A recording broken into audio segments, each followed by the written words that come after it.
This content is brought to you by our channel members. Thank you all very much. Excuse my disheveled look, I'm very tired. I had some thoughts earlier today, and well, I need to fill my quota for the week, so I thought I would talk a little bit about the Elder Scrolls.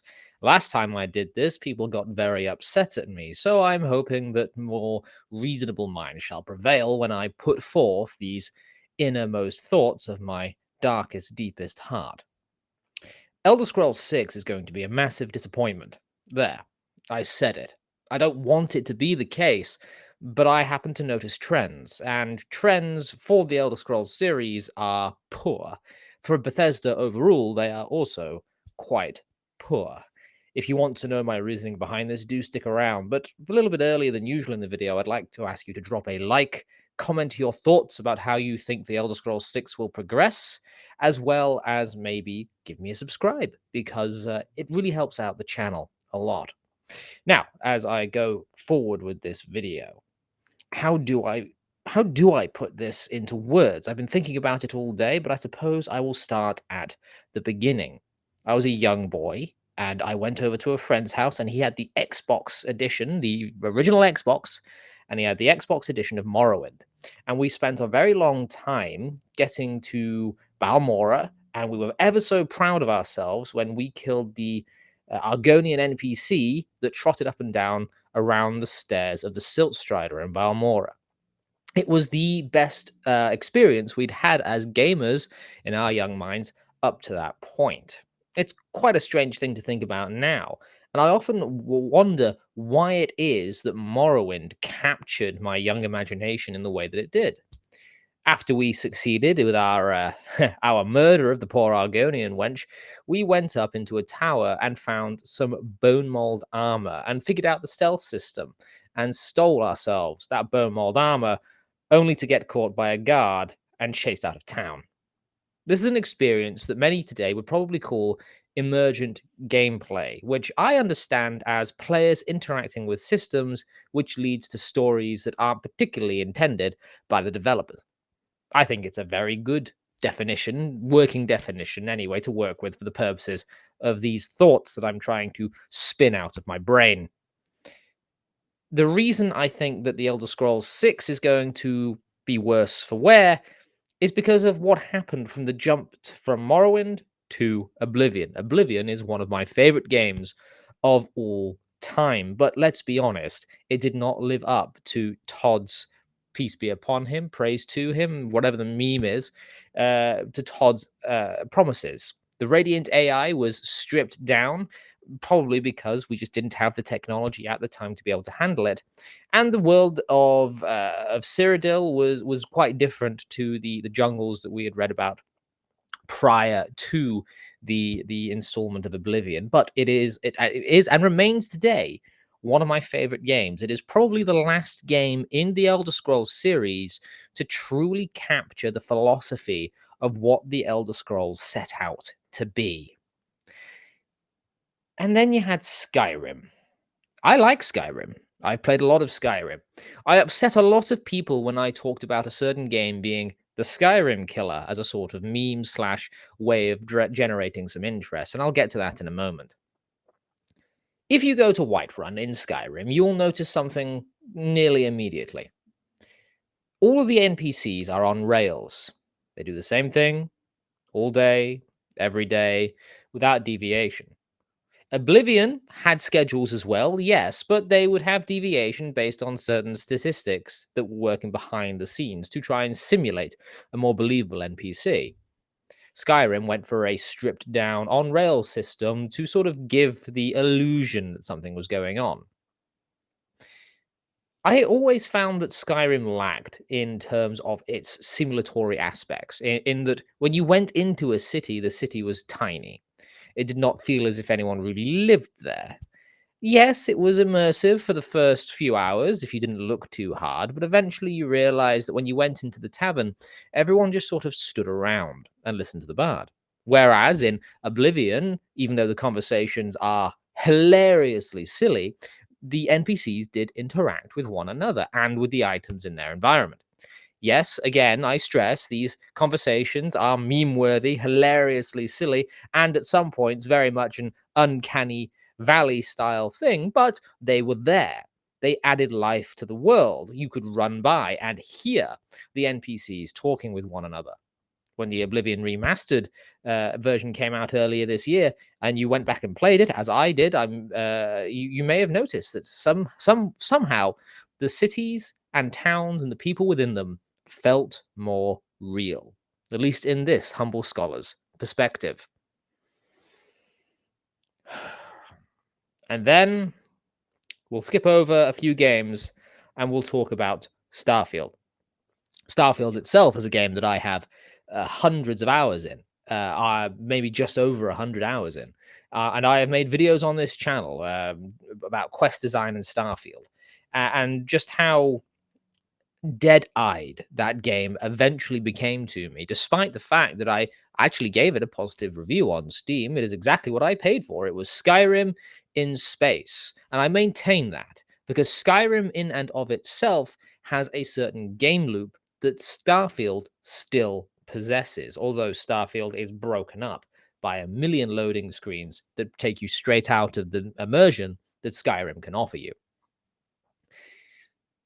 Elder Scrolls 6 is going to come after this based on Starfield's approach. Now, Bethesda themselves have done interviews over this last year saying that they still stick by Starfield. I believe one of their head developers, one of the main quest designers, if not the main quest designer, whose name escapes me because I'm terrible with names, said that they put Starfield up on a pedestal as the big three now: Fallout, The Elder Scrolls, and Starfield.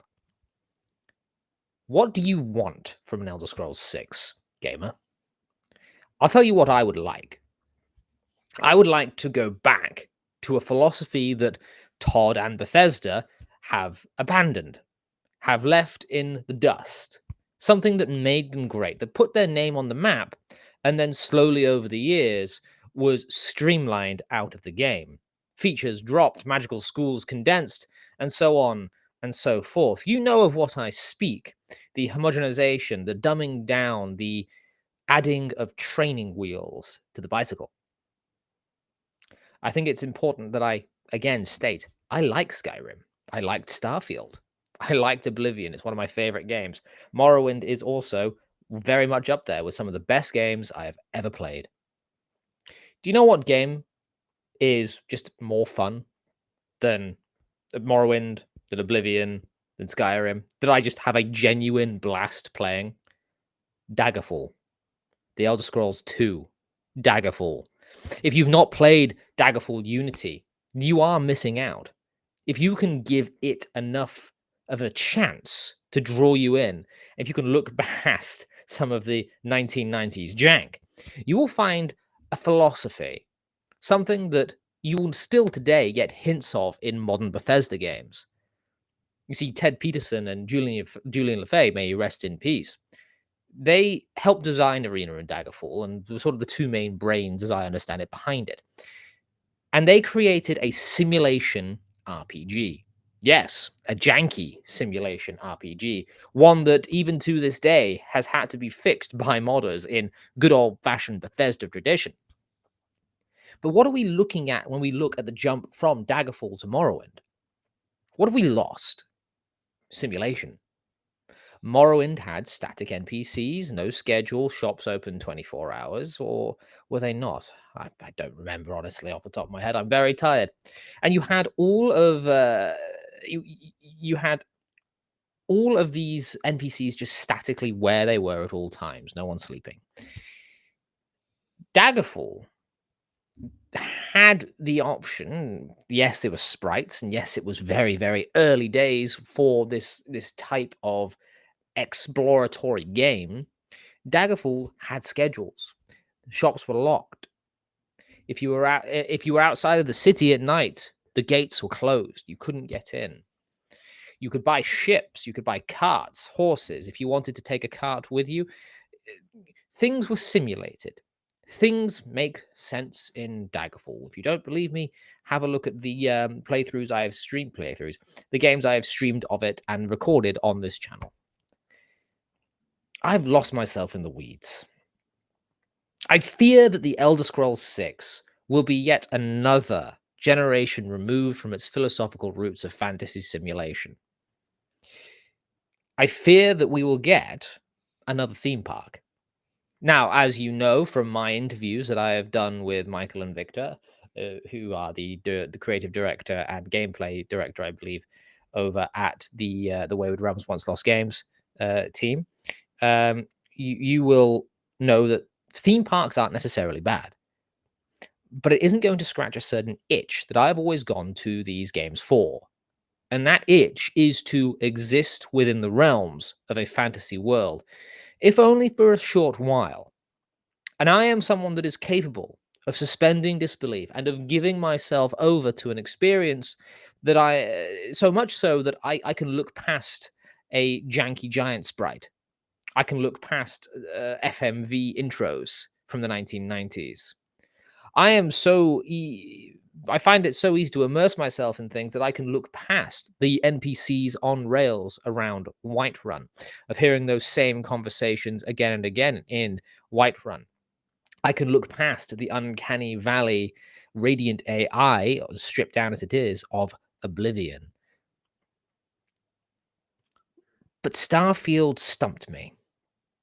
Because once you got to a certain point of Bethesda's modern writing, you just sort of saw a a homogenization, which is quite strange because they tried their best to tick those diversity boxes of making sure that you had a black character, a gay character, a white character, a female character.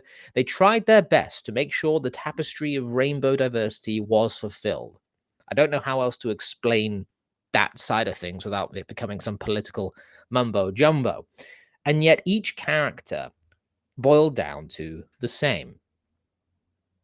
I suppose you could talk a little bit about their philosophical differences, but the way all characters spoke at the player in Starfield was one of reverence. Again, with the drag, it seems to one of reverence, but also of indignation. I don't understand modern Bethesda writing. I just don't. What I do understand is simulation. And I think this is something, again, that I'm going to come back to again and again. We need to go back. We need to go back to this idea that a game is more than a roller coaster, a on rails shooter. One of the reasons I'm looking so much forward to the Wayward Realms, a modern take with modern quality of life improvements on the Daggerfall formula from the minds of Ted Pearson and Julian LaFay. May he rest in peace. Maybe I've rambled for too long. Maybe I've not come to any sort of conclusion, but I think the point I'm trying to get at is I worry for the Elder Scrolls 6. The hype is going to be unimaginable. It is going to be so expectations are going to be set so high for this game as to be unmanageable, as to be impossible even to meet. But I would love to hear your thoughts, as I've now rambled for nearly 15 minutes. If you have not yet, please do like, subscribe, and give me a comment about your thoughts. Are you looking forward to the Elder Scrolls 6? Are you hopeful for the Elder Scrolls 6? I myself am not, but I will pin my hopes on the Wayward Realms. I look forward to seeing the devlog, which should be coming soon, and you will expect a video from me on that, I hope. But the Elder Scrolls 6, I fear the future. I fear that it will be too far removed from its ancestry, despite the fact that the Bethesda employees that are there have been there for, at this point, decades. I feel that they are too distracted by the data that is coming through from marketing to really appreciate the essence of what made them great in the past. I think you know of what I speak. I think you feel it too. If you do, join me in the library. Perhaps tomorrow, Wednesday, every Wednesday, for talking in the library. Good talk, rigorous study, honest discussion. God bless, and stay safe. Did you enjoy this video? I certainly hope you did. You might expect some music here, but YouTube really doesn't like me using royalty-free stuff and keeps flagging it. So go ahead, drop me a like, drop me a subscribe, leave me a comment. Check out my friends the Brass Drake and Dean of Untold Destiny, the little spinning heads there, and click on the other video. Please do, it really helps out the channel a lot. Have a good one.